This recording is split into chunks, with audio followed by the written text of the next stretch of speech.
Hello friends, नमस्कार। एक बार फिर स्वागत करेंगे आपके अपने यूट्यूब चैनल जीडीएस जी के क्लासेस में। साथियों, आज के इस वीडियो में हम बिहार पुलिस कांस्टेबल के लिए टॉप 100 इंडियन पॉलिटी से संबंधित क्वेश्चन को देखेंगे। और आज इस वीडियो में टॉप 100 क्वेश्चन शामिल किए गए हैं इंडियन पॉलिटी से। ठीक है, तो वीडियो क्लास तक बने रहिएगा। वीडियो पसंद आए तो लाइक कमेंट शेयर करिएगा और चैनल को सब्सक्राइब करिएगा। स्टार्ट करेंगे पहले क्वेश्चन से कि रेगुलेटिंग एक्ट पारित किया गया था। तो रेगुलेटिंग एक्ट जो है आपका साथियों, ये कब पारित किया गया था? 1773 ईस्वी में। ऑप्शन नंबर यहाँ पे आपका सी हो जाएगा 1773। नेक्स्ट है, महारानी विक्टोरिया को भारत की सामग्री नियुक्त किया मतलब रानी, ठीक है, सॉरी, रानी नियुक्त किया गया कब? साम्राज्ञी होता है, ठीक है, सम्राट साम्राज्ञी होता है ना, तो नियुक्त किया गया था कब? तो जब भारत में प्रथम स्वतंत्रता संग्राम हो गया था उसके जस्ट बाद, तो हो जाएगा यहाँ पे 1876 में। Option number D. चलिए नेक्स्ट है, मार्ले मिंटो सुधार का उद्देश्य क्या था? तो मार्ले जो सुधार का उद्देश्य था साथियों, ये पृथक निर्वाचन प्रणाली से था। तो ऑप्शन नंबर यहाँ पे आपका ए हो जाएगा।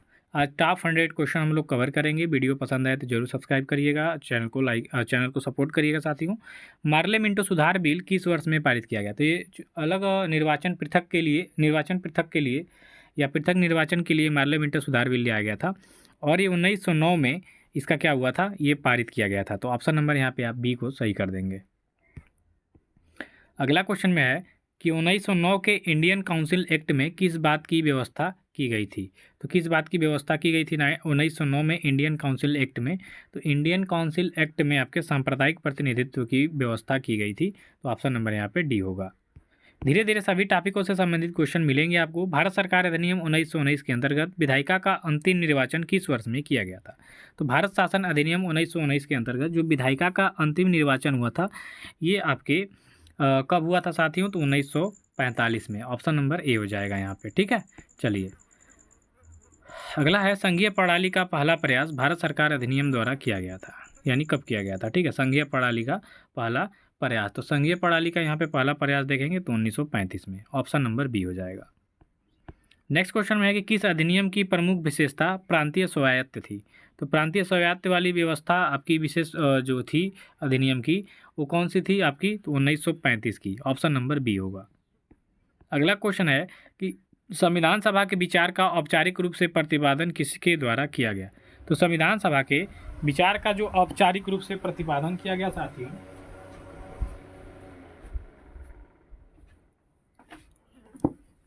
ये जिस व्यक्ति के द्वारा किया गया था उनका नाम था एम.एन. राय। ठीक है, तो ऑप्शन नंबर यहाँ पे आपका ए हो जाएगा। नेक्स्ट है आपका कि 1938 में किस व्यक्ति ने वयस्क मताधिकार के आधार पर संविधान सभा के गठन की मांग की थी? 1938 में किस व्यक्ति ने वयस्क मताधिकार के आधार पर संविधान सभा के गठन की मांग की थी? तो ये आपके थे Jawaharlal Nehru ji. Option number B हो जाएगा। ठीक है, अगला क्वेश्चन देखिए, संविधान सभा के गठन की मांग सर्वप्रथम 1895 में किसके द्वारा प्रस्तुत की गई थी? तो संविधान सभा की 1895 में मांग की गई थी। तो इसमें से आप वैसे भी देख सकते हैं कि सबसे वृद्ध इसमें से बाल गंगाधर तिलक होंगे, क्योंकि महात्मा गांधी अभी पढ़ ही रहे थे, अम्बेडकर जी भी और जवाहरलाल नेहरू की वही स्थिति थी। अरे 1869 में इनका जन्म हुआ था गांधी जी का ना, ठीक है, तो बाल गंगाधर तिलक इन लोगों से सबसे अभी बूढ़े हो चुके थे ना, तो 1895 में इन्होंने सबसे पहले संविधान सभा के गठन की मांग की थी। अगले क्वेश्चन में कहा जा रहा है कि भारत की संविधान सभा का गठित करने का आधार क्या था? तो भारत की संविधान सभा का गठित करने का जो आधार था वो आपका था कैबिनेट मिशन प्लान 1946। तो ऑप्शन नंबर डी कर देंगे। ठीक है, चलिए एक एक क्वेश्चन काफ़ी ज़्यादा इंपॉर्टेंट है, ध्यान से देखते चलेंगे। भारतीय संविधान सभा किसके अनुसार गठित की गई थी? तो भारतीय संविधान सभा की यहाँ पे बात करेंगे तो ये आपके कैबिनेट मिशन योजना के तहत ये आपका गठित की गई थी। तो ऑप्शन ए हो जाएगा इसका राइट आंसर। नेक्स्ट है, कैबिनेट मिशन योजना के अनुसार संविधान सभा में कुल कितने सदस्य होते थे? तो कैबिनेट मिशन योजना के अनुसार जो संविधान सभा में कुल सदस्य थे वो कितने थे साथियों? तो 389। ऑप्शन नंबर बी होगा। अगला है, पुनर्गठन के फलस्वरूप वर्ष 1947 में संविधान सभा के सदस्यों की संख्या कितनी रह गई? तो पुनर्गठन के फलस्वरूप वर्ष 1947 में संविधान सभा के सदस्यों की जो टोटल संख्या बची वो आपकी 299 थी। तो ऑप्शन नंबर यहाँ पे ए हो जाएगा। अगले में है कि संविधान सभा में देशी रियासतों के लिए कितने प्रतिनिधि थे? तो देशी रियासतों के लिए प्रतिनिधि यहाँ पे कह रहा है तो ये थे आपके 70, ठीक है, ऑप्शन बी होगा। अगला है पुनर्गठित संविधान सभा में विभिन्न प्रांतों के लिए कितने प्रतिनिधि चुने गए थे। तो यहाँ पे पुनर्गठित संविधान सभा में विभिन्न प्रांतों से बात हो रही है, ठीक है, देशी रियासत की यहाँ पे बात नहीं हो रही है, विभिन्न प्रांतों से यहाँ पे कह रहा है, तो 229 हो जाएगा, ऑप्शन नंबर सी। आगे कह रहा है कि संविधान सभा में किस प्रांत का प्रतिनिधित्व सबसे अधिक था, तो वही उत्तर प्रदेश, जिसका पहले नाम था संयुक्त प्रांत, तो ऑप्शन नंबर ए हो जाएगा। अब भी है संविधान में, संसद में संविधान सभा के किस देशी रियासत के प्रतिनिधियों ने भाग नहीं लिया था, तो ये आपका हैदराबाद रियासत जो था ये भाग नहीं लिया था, तो सी इसका राइट आंसर हो जाएगा, ठीक है। नेक्स्ट देखेंगे संविधान सभा के लिए चुनाव कब संपन्न हुए थे, तो संविधान सभा के लिए जो चुनाव किया गया था साथियों, ये आपका 1946 में हुआ था, तो डी हो जाएगा राइट आंसर। नेक्स्ट है भारतीय संविधान सभा की स्थापना कब हुई, तो भारतीय संविधान सभा की स्थापना यहाँ पे देखेंगे तो ये 9 दिसंबर 1946 को हो गई थी। अगला है संविधान सभा का प्रथम अधिवेशन कहाँ पर हुआ था, तो वही आपके कौशल चैम्बर जो कि दिल्ली में है, पुस्तकालय, यहाँ पे हुआ था, तो ऑप्शन नंबर डी हो जाएगा, दिल्ली। नेक्स्ट है संविधान सभा के उद्घाटन अधिवेशन की अध्यक्षता किसने किया था, यानी दिल्ली के में जो प्रथम अधिवेशन हुआ था उसकी अध्यक्षता किए थे डॉक्टर सच्चिदानंद सिन्हा जी, तो सी बी हो जाएगा इसका राइट आंसर। नेक्स्ट है संविधान सभा के अस्थायी अध्यक्ष कौन थे, अस्थायी यहाँ पे पूछ रहा है, अस्थायी नहीं थे, ये आपके सच्चिदानंद सिन्हा थे, डी हो जाएगा राइट आंसर। नेक्स्ट है संविधान सभा के अस्थायी अध्यक्ष कौन थे, तो संविधान सभा के अस्थायी अध्यक्ष थे आपके डॉक्टर राजेंद्र प्रसाद, ए हो जाएगा इसका राइट आंसर। नेक्स्ट है 11 दिसंबर 1946 को किस संविधान सभा का किसे हो जाएगा, सभा का अस्थायी अध्यक्ष चुना गया था, तो आपके डॉक्टर राजेंद्र प्रसाद को चुना गया था, बी हो जाएगा इसका राइट आंसर। नेक्स्ट है संविधान सभा के संवैधानिक सलाहकार कौन थे, तो संविधान सभा के संवैधानिक जो सलाहकार थे वी.एन. राव यानी वेनेगल नरसिंह राव जी थे, तो बी हो जाएगा इसका राइट आंसर। नेक्स्ट है संविधान सभा के चुने हुए अस्थायी अध्यक्ष कौन थे, तो वही आपके डॉक्टर राजेंद्र प्रसाद, जस्ट अभी मैंने बताया, ऑप्शन नंबर बी होगा। नेक्स्ट है कि भारतीय संविधान सभा की प्रारूप समिति के अध्यक्ष कौन थे, तो प्रारूप समिति की जब भी अध्यक्ष के बारे में बात होगी तो डॉक्टर भीमराव अंबेडकर का नाम लिया जाएगा, तो डी हो जाएगा इसका राइट आंसर। नेक्स्ट है संविधान सभा के प्रारूप समिति के सदस्य संख्या कितनी थी, तो संविधान सभा की जो प्रारूप समिति थी इसमें जो सदस्यों की टोटल संख्या थी साथियों, ये कितनी थी आपकी, तो 7 थी, सी हो जाएगा राइट आंसर। नेक्स्ट है संविधान की प्रारूप समिति के समक्ष प्रस्तावना का प्रस्ताव किसने रखा, तो संविधान की प्रारूप समिति के समक्ष प्रस्तावना का जो प्रस्ताव रखा गया था ये आपके पंडित जवाहरलाल नेहरू के द्वारा ही रखा गया था, तो डी हो जाएगा इसका राइट आंसर।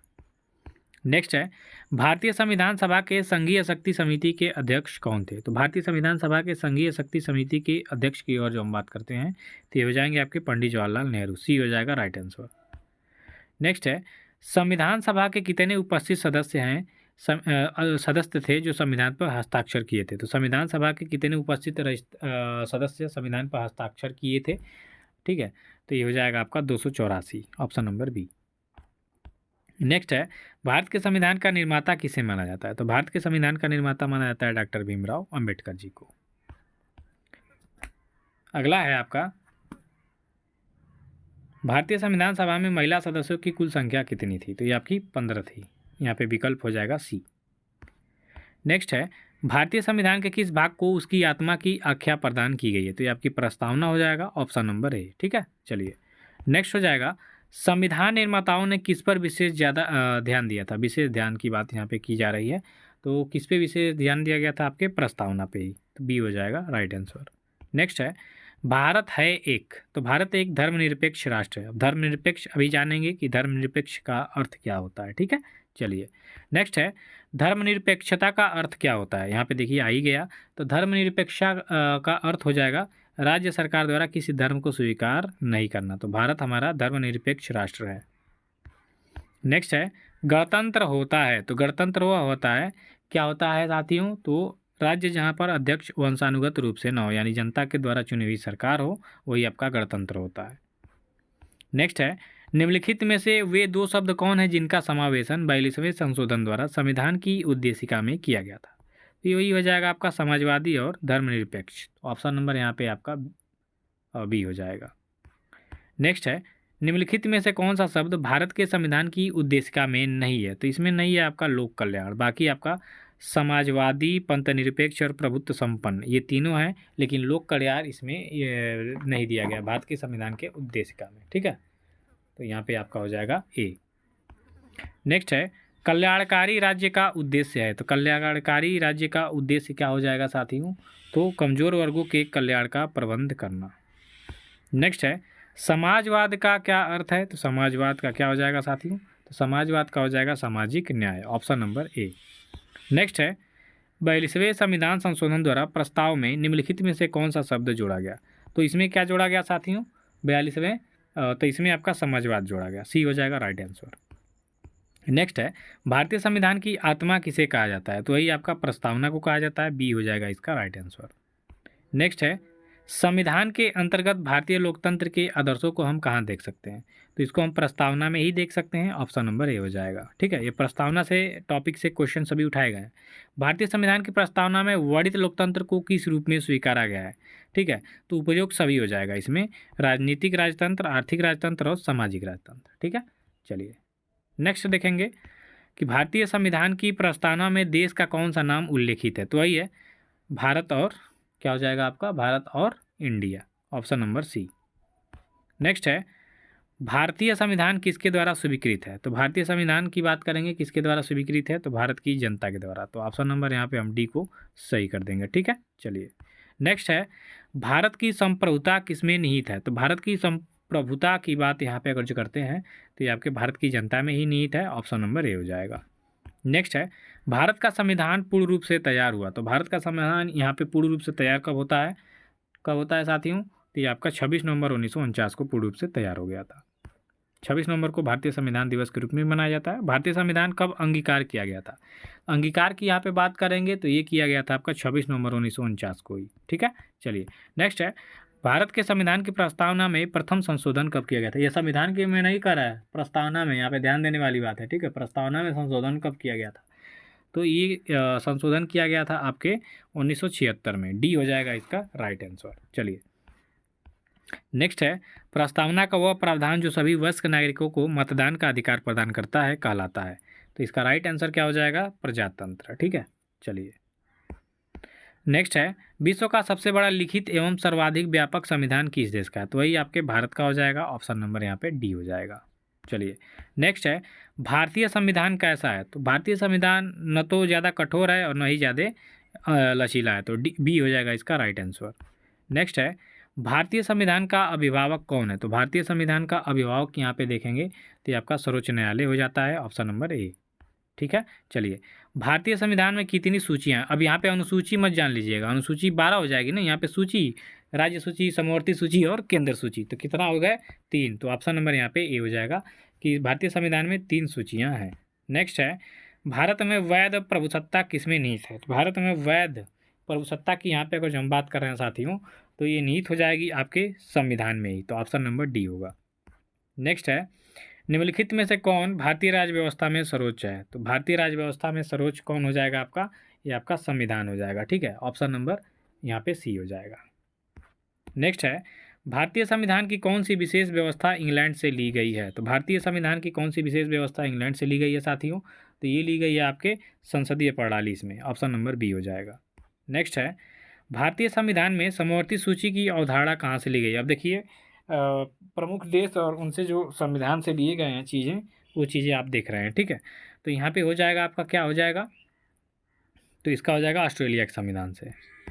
नेक्स्ट है भारतीय संविधान में मौलिक कर्तव्य का विचार कहाँ से लिया गया? तो भारतीय संविधान में मौलिक कर्तव्य का विचार लिया गया आपके मौलिक कर्तव्य लिया गया आपके रूस से। चलिए नेक्स्ट है यहाँ पे कि भारतीय संविधान में शामिल नीति निर्देशक सिद्धांत किसके संविधान से प्रेरित है? तो भारतीय संविधान में शामिल नीति निर्देशक सिद्धांत की अगर जो हम बात करते हैं साथियों तो ये हो जाएगा आपके आयरलैंड के संविधान से, तो सी हो जाएगा राइट आंसर। नेक्स्ट है भारतीय संविधान में मौलिक अधिकारों का उल्लेख करते हुए निम्नलिखित में से किस देश का अनुसरण किया गया है? यानी मौलिक अधिकारों का उल्लेख किस संविधान से लिया गया है, यहाँ पे ये पूछा जा रहा है, तो ये आपके अमेरिका के संविधान से लिया गया है। ठीक है, चलिए नेक्स्ट है भारत में सरकार की संसदीय प्रणाली कहाँ से ग्रहण की है? तो संसदीय प्रणाली जब भी बात करेंगे तो वही आपका ब्रिटेन हो जाएगा, ऑप्शन नंबर सी। नेक्स्ट है कानून के समान संरक्षण वाक्य कहाँ से लिया गया है? तो साथियों, कानून के समान संरक्षण की अगर जो हम बात करते हैं तो ये लिया गया है आपके अमेरिका के संविधान से। नेक्स्ट है, राष्ट्रपति द्वारा राज्यसभा के सदस्यों के नामांकन का नियम किस देश के संविधान से लिया गया था? तो ये किस देश के संविधान से लिया गया था भाइयों? राज्यसभा के सदस्यों के नामांकन का नियम, ठीक है, तो ये लिया गया था आपके आयरलैंड के संविधान से। तो डी हो जाएगा इसका राइट आंसर। नेक्स्ट क्या कह रहा है कि भारत में जो कलेक्टर का पद है ये औपनिवेशिक शासन ने उधार लिया था, यानी भारत में अंग्रेजों के काल से ही कलेक्टर का पोस्ट है, तो कलेक्टर यही आपका हो जाएगा इंग्लैंड, ऑप्शन नंबर सी। अगला कह रहा है कि विधि के समक्ष समता लिया गया है, तो विधि के समक्ष समता की अगर जो बात करते हैं तो ये आपके इंग्लैंड से ही लिया गया है, ठीक है। चलिए अगला है, भारतीय संविधान में अवशिष्ट शक्तियों का विचार कहाँ से लिया गया है? तो भारतीय संविधान में अवशिष्ट शक्तियों का जो विचार है साथियों, ये लिया गया आपके कनाडा के संविधान से। नेक्स्ट है, भारतीय संविधान में संघवाद किस देश से लिया गया है? तो भारतीय संविधान में संघवाद की बात करेंगे तो कनाडा से लिया गया है, ऑप्शन नंबर यहाँ पे बी हो जाएगा। नेक्स्ट है, सर्वोच्च न्यायालय की व्यवस्था भारतीय संविधान में किस देश से लिया गया है? तो सर्वोच्च न्यायालय की व्यवस्था की बात करेंगे तो ये आपके हो जाएगा अमेरिका के संविधान से, USA, United state of America. Next है, संघात्मक शासन व्यवस्था को सर्वप्रथम किस देश ने अपनाया था? तो इसको कनाडा ने अपनाया था, ऑप्शन नंबर ए हो जाएगा, ठीक है। चलिए नेक्स्ट है, संसदीय शासन प्रणाली सर्वप्रथम किस देश में विकसित हुई? तो संसदीय शासन प्रणाली की जब भी बात आएगी तो आप ब्रिटेन यानी इंग्लैंड को चूज़ करेंगे, डी हो जाएगा राइट आंसर। नेक्स्ट है, भारतीय संविधान में मूलभूत अधिकार किस देश से लिए गए थे? तो भारतीय संविधान में मूलभूत जो अधिकार हैं साथियों, ये आपके संयुक्त राज्य अमेरिका से ही लिए गए थे। नेक्स्ट करेंगे, संविधान के किस भाग में संविधान संशोधन की प्रक्रिया का उल्लेख है? तो संविधान संशोधन की प्रक्रिया यहाँ पे कहा जा रहा है, तो ये आपके भाग 20 में हो जाएगा। 22 भाग हैं, याद रखिएगा। संविधान के कौन से भाग में पंचायती राज से संबंधित प्रावधान सम्मिलित किए गए हैं? 79 का हो जाएगा, भाग 9 में पंचायती राज से संबंधित प्रावधान सम्मिलित किए गए हैं। नेक्स्ट है, निम्न में से संविधान का कौन सा भाग नगरपालिकाओं से संबंधित है? तो नगरपालिका से संबंधित हो जाएगा आपका भाग 9A, ठीक है, यहाँ पे हो जाएगा। चलिए नेक्स्ट देखेंगे, संविधान के किस भाग में नीति निर्देशक तत्वों का उल्लेख किया गया है? तो संविधान के किस भाग में? तो भाग 4 में, ठीक है, भाग 4 में नीति निर्देशक तत्वों का उल्लेख किया गया है। चलिए नेक्स्ट है, भारतीय नागरिकों के मूल कर्तव्यों का विवरण संविधान के किस भाग में दिया गया है?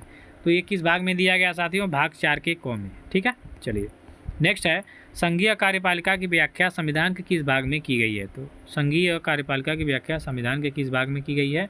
तो ये आपके भाग 5 में की गई है। नेक्स्ट है, संविधान के किस भाग में नागरिकता का उल्लेख है? तो संविधान के किस भाग में नागरिकता का उल्लेख है भाई? तो भाग 2 में है, ठीक है, बी हो जाएगा। नेक्स्ट, भारतीय संविधान के किस अनुच्छेद में नागरिकता संबंधी प्रावधान दिए गए हैं? तो नागरिकता संबंधी प्रावधान आपके अनुच्छेद 5 से 11 के बीच में दिए गए हैं, तो सही उत्तर सी हो जाएगा यहाँ पे। नेक्स्ट कह रहा है कि भारतीय संविधान के किस अनुच्छेद के अंतर्गत भाषण एवं अभिव्यक्ति की स्वतंत्रता के अधिकार की गारंटी दी गई है?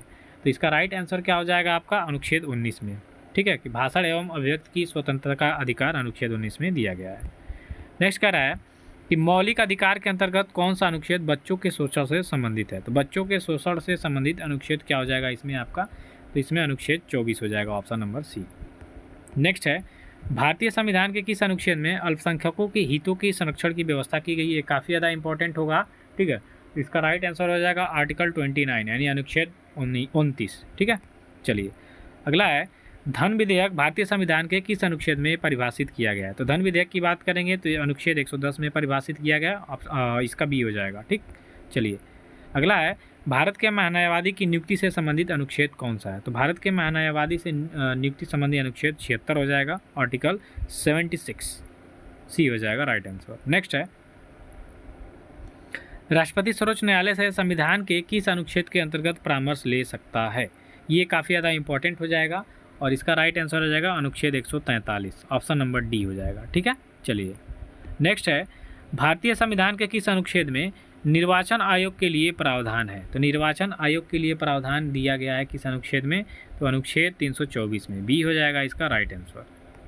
नेक्स्ट है, संविधान के किस अनुच्छेद के आधार पर वित्तीय आपात की उद्घोषणा राष्ट्रपति करता है? तो वित्तीय आपात की उद्घोषणा राष्ट्रपति के द्वारा किया जाता है किस अनुच्छेद के अंतर्गत? तो हो जाएगा अनुच्छेद 360, सी हो जाएगा, ठीक। नेक्स्ट है, किस अनुच्छेद के अंतर्गत संसद, यहाँ पे सांसद हो गया ना, संसद होगा, संसद संविधान में संशोधन कर सकती है। तो संविधान में संशोधन संसद करती है किस अनुच्छेद के अंतर्गत साथियों? तो 368 जो आपका अनुच्छेद है, इसके अंतर्गत जो आपकी संसद होती है संविधान में संशोधन कर सकती है। नेक्स्ट कह रहा है कि आंध्र प्रदेश एक भाषाई राज्य के रूप में गठित किया गया, कब? तो कब गठित किया गया था साथियों? ये आपके 1953 में गठित किया गया था। नेक्स्ट है, निम्नलिखित में से किस वर्ष सिक्किम को राज्य का दर्जा दिया गया था? तो सिक्किम को कब राज्य का दर्जा दिया गया साथियों? तो ये दिया गया था आपके 1975 में, 1975। तो ऑप्शन नंबर यहाँ पे आपका सी होगा। नेक्स्ट देखिए, भारतीय संविधान में नागरिकता के प्रावधान कब लागू हुए? तो भारतीय संविधान में नागरिकता के प्रावधान की अगर जो हम यहाँ पे चर्चा करते हैं तो ये आपके 1949 में ही लागू हो गए थे, और आपका संविधान 1950 में लागू होता है 26 जनवरी को, याद रखिएगा। अगला है, भारतीय नागरिकों को मौलिक अधिकार प्राप्त हैं। तो वर्तमान में भारतीय नागरिकों को जो मौलिक अधिकार प्राप्त हैं वो टोटल आपके 6 प्राप्त हैं। सही उत्तर यहाँ पे आपका डी हो जाएगा। अगला क्वेश्चन कह रहा है कि मौलिक अधिकारों का निलंबन कौन कर सकता है? तो जो मौलिक अधिकार हमें दिए गए हैं इनका निलंबन अगर जो कोई करना चाहता है तो भारत का राष्ट्रपति ही कर सकता है। तो सी इसका राइट आंसर हो जाएगा। नेक्स्ट कह रहा है कि भारतीय संविधान के अंतर्गत मूल अधिकारों का संरक्षक कौन होता है? तो भारतीय संविधान के अंतर्गत मूल अधिकारों का संरक्षक जो होता है आपका न्यायपालिका होता है। तो आज के वीडियो में बस इतना ही। ऐसे ही वीडियो पाने के लिए हमें सब्सक्राइब करें GDS GK क्लासेस, और डेली हमारे साथ शाम को 7 बजे इस वीडियो को पा सकते हैं। तो डेली टॉपिक वाइज से करके 100 क्वेश्चन आपको दे दिए जाएंगे जो आपके एग्जाम के लिए इंपॉर्टेंट होंगे। देखिए भाई, 50,000 सब्सक्राइबर कराना है आप लोगों को, करवा दीजिए, ठीक है।